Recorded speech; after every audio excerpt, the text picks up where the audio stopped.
Hi guys, it's Rebecca. So today I'm going to be talking about my recent reads.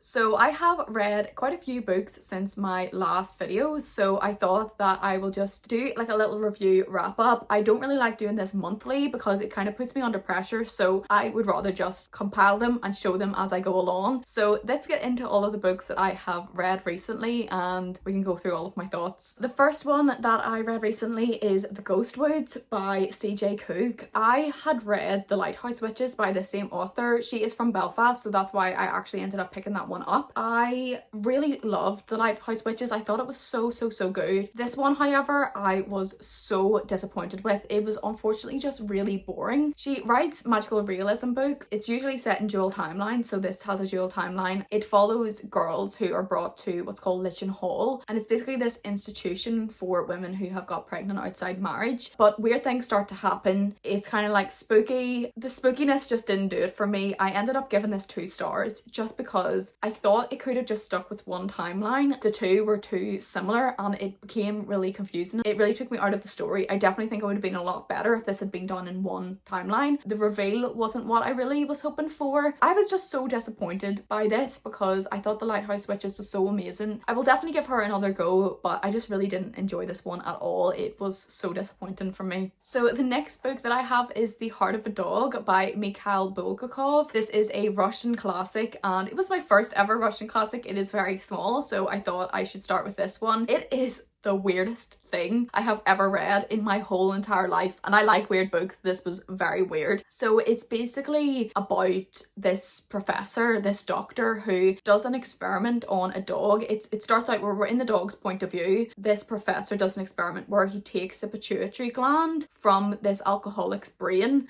and puts it into the dog's brain, like replaces his pituitary gland with the human one. The dog starts turning into a human and starts like having these like philosophical conversations. In my defense, I usually do understand what's going on in classics, but I think that I just don't have enough knowledge of this time period, like early Soviet Russia, to be able to fully understand this book and to fully get it, because I unfortunately didn't really understand philosophical conversations. I didn't understand enough. It's kind of like the professor versus the dog. I just didn't really understand it enough, which was so unfortunate. But the start was so funny. Like the start was hilarious and it is like a satire and it was so short, but I did get bored in places. To be fair, I don't know if I actually didn't understand it or if it was just like one of those things where it's just so weird that like I can't like wrap my head around it. It was funny in places, maybe like a bit disappointed in the end. I didn't fully get the point. I did end up giving this one 3 stars because I thought that was pretty fair. I thought it was funny. There was ups and downs definitely, but I thought it was a pretty good introduction anyway into reading Russian classics. But I think I'll give something else like maybe a bit more normal a go next time. Like I'm thinking of trying The Idiot by Dostoevsky and see how I find that one, because this one was just like a really weird one to start with. I don't know if I would recommend it. If you like really weird books, then I would. I kind of wish I had somebody else to talk to about this because I just don't know how to wrap my head around this one, to be honest. So the next one I have was such a disappointment for me, unfortunately, and that is Bunny by Mona Awad. I absolutely loved her novel All's Well. I thought it was so good and it was just like the perfect amount of weird. I really liked the writing style and everything, but this one just did not do it for me. I was so excited for this one to the point where I was putting it off because I was so excited for it. Ended up reading it and was so beyond disappointed. I don't really know how to describe this one. So we're following the main character Samantha in university. She's on a writing course. There's these girls on her course that call themselves the Bunnies. They all like dress like really girly and over the top and they call each other Bunny. She's kind of like acts as if they're like really weird. She makes fun of them with her friend Ava. Then she ends up getting invited to one of their sleepovers or their parties. Weird things start to go from there. I don't know if it fully wraps itself up properly. That was kind of one of my problems, was it was just to the point where I just didn't understand the point. I didn't get the point of this book, honestly. I was extremely disappointed by it. I just thought it came to nothing. I think she could have done a better job of this kind of novel. I will give her other books a go. I do have Rouge. I haven't heard the best things about that, but maybe I will actually like that one considering everyone loved this. Why does nobody talk about All's Well and only talk about this? I will never know. I thought that was way better than this. I gave it 2 stars course there was some good aspects about this, but I really did not enjoy this novel, and I am so sorry because I really wanted to love it. So the next book I read, I gave 4 stars. I really liked this one. That is Yellowface by R.F. Kuang. This was my first ever R.F. Kuang book. I know that I'm quite late to the party on this one. I did get it actually at the time that it came out, but I had just never got around to it. I don't think I was like reading much at the time that it came out for some reason, but ended up getting to this. I really enjoyed it. I thought it was really well written. I really liked her writing style. I know that this one's quite different to the rest of her novels, just from what I've heard. I thought it was so easy to fly through. Just really enjoyed it. This one is about a girl who steals another author's manuscript after she dies, and she tries to get away with making it her own. I really liked the whole conversation. It was quite nuanced as well, which I quite liked, and we're in the point of view of a morally grey or actively bad character, which I thought was quite interesting as well. I don't feel like it was trying too hard. It was what it was. It was quite like a thrillery kind of page turner in my opinion. I am really glad that I read it, and I'll definitely be reading more R.F. Kuang books because I do have most of them, to be honest, so I'll definitely be reading more of them as soon as I can. So the next one I also gave 4 stars, and that is The Beheading Game by Rebecca Lehman. So I was sent this one by Penguin Random House. Thank you so much to Penguin for sending me this beautiful final copy. I absolutely love it. I ended up really enjoying this one. I didn't expect to actually like it as much as I did, and it was so good as well because I didn't know about this one until I was sent it. So this is about if Anne Boleyn came back to life after she was beheaded. So Anne Boleyn wakes up, she's in her own coffin, her head is detached from her body. She picks it up and sews it back on, and she goes out on a mission to get revenge on the king, King Henry VIII.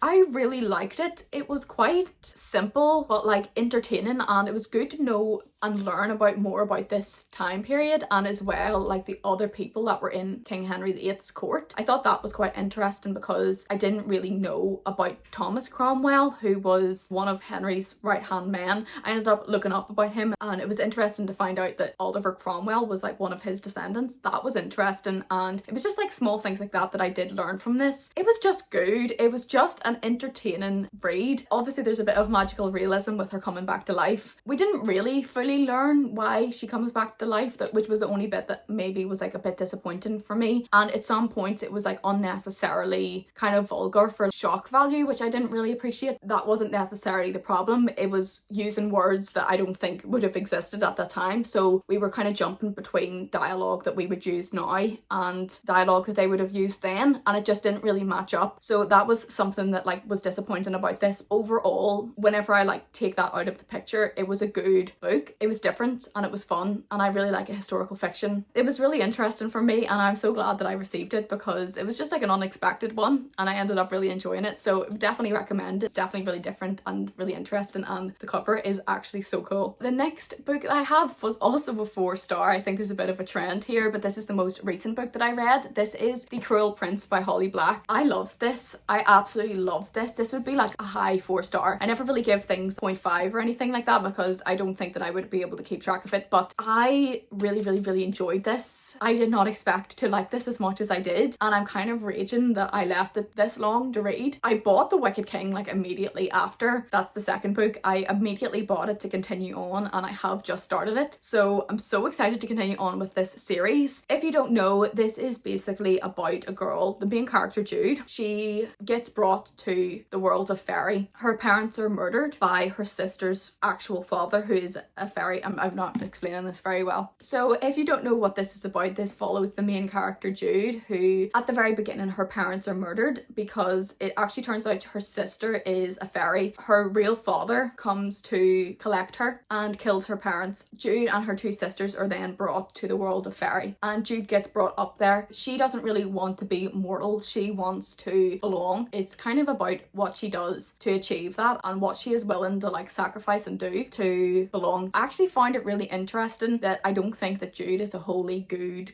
character. I'm very surprised at for a YA. It is genuinely just a good book, and it's so good to go back to that old YA novel that just suck you in and make you want to keep reading the series. That hasn't happened to me in genuinely so long. I never just want to read the next book of something. It was so refreshing to read this. I've probably done a terrible job of describing it, but I really enjoyed it. So excited to see what I think of The Wicked King and just to finish out this trilogy, because I'm genuinely enjoying it. It doesn't feel like I'm having to finish the series, or like just because I started it I feel like I have to finish it. It's like genuine excitement to read on, which I'm so happy about. So happy that I finally read it. So that is all of the books that I have read recently. If you enjoyed this video, then please like and subscribe. Please let me know in the comments if you have read any of these and what your thoughts are on them, whether you liked or disliked them, or just what books that you have read recently as well, and we can have like a little talk about it in the comments because I love hearing from you. But as I said, that's it for this video, and I will see you in the next one.